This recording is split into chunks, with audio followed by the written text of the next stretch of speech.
ನಾನಿವತ್ತು ಇಲ್ಲಿನ ಮೆಡಿಕಲ್ ಸ್ಟೋರಿಗೆ ಕರ್ಕೊಂಡು ಹೋಗ್ತಾ ಇದ್ದೀನಿ. ಡಾಕ್ಟರ್ಸ್‌ನ ದೇವ್ರಿಗೆ ಹೋಲಿಸ್ತಾರೆ. ಖಂಡಿತವಾಗ್ಲೂ ಇಲ್ಲಂತೂ ಅದು ನಿಜ. ಇಲ್ಲಿ ಡಾಕ್ಟ್ರನ್ನ ನೋಡೋದು ದೇವ್ರು ನೋಡ್ದಂಗೆ ಆಗುತ್ತೆ. ಇಲ್ಲಿ ಡಾಕ್ಟ್ರ್ ಅಪಾಯಿಂಟ್ಮೆಂಟ್ ಸಿಗೋದು ತುಂಬಾ ಕಷ್ಟ. ನಾವು ಇಂಡಿಯಾದಲ್ಲಿ ಹೋಗೋ ಥರ ನೆನೆಸ್ಕೊಂಡಿದ ತಕ್ಷಣ ಡಾಕ್ಟ್ರ್ ಹತ್ರ ಹೋಗೋದಕ್ಕಂತೂ ಚಾನ್ಸೇ ಇಲ್ಲ. ಇವತ್ತು ಬೇಕು ಅಂದರೆ 1 ವಾರದ ಮುಂಚೆ ನಾವು ಅಪಾಯಿಂಟ್ಮೆಂಟ್ ತೊಗೋಬೇಕು. ಅಂದರೂ 100% ಸಿಗ್ತಾರೆ ಅಂತ ಹೇಳೋಕ್ಕಾಗಲ್ಲ. ಹಾಗೆ ಚಿಕ್ಕ ಪುಟ್ಟಗೆ ತಲೆ ನೋವ್ತಿದೆ, ಹೊಟ್ಟೆ ನೋವ್ತಿದೆ, ಕಾಲು ನೋವ್ತಾ ಇದೆ, ಕೈಕಾಲು ಹಿಡ್ಕೊಂಡಿದೆ ಅಂತ ಅಂದರೆ ಅವರಂತೂ ರೆಸ್ಪಾನ್ಸೇ ಮಾಡೋಲ್ಲ. ಹಿಂದೆ 2 ಎಕ್ಸಸೈಸ್ ಮಾಡ್ಕೊಳ್ಳಿ, ವಾಕ್ ಮಾಡ್ಕೊಳ್ಳಿ ಅಂತ ಹೇಳಿಬಿಟ್ಟು ಕಳಿಸ್ಬಿಡ್ತಾರೆ. ಮೆಡಿಸಿನ್ಸ್ ಅಂತೂ ಅವ್ರು ಕೊಡೋದೇ ಇಲ್ಲ.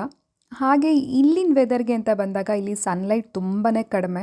ಹಾಗಾಗಿ ಪ್ರತಿಯೊಬ್ಬರು ಸಪ್ಲಿಮೆಂಟ್ಸ್ ತೊಗೊಳ್ತಾರೆ. ಸಪ್ಲಿಮೆಂಟ್ಸ್ ಅನ್ನೋದು ತುಂಬಾ ಕಾಮನು. ಸ್ಪೆಷಲಿ ವಿಟಮಿನ್ ಡಿ ಅನ್ನೋ ಸಪ್ಲಿಮೆಂಟ್ಸ್.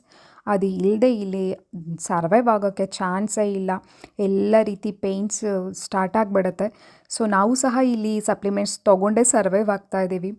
ಮನುಷ್ಯನಿಗೆ ವಿಟಮಿನ್ ಡಿ ಅನ್ನೋದು ಎಷ್ಟು ಇಂಪಾರ್ಟೆಂಟ್ ಅನ್ನೋದು ಇಲ್ಲಿಗೆ ಬಂದಮೇಲೆ ನನಗೆ ಚೆನ್ನಾಗಿ ಅರ್ಥ ಆಯಿತು.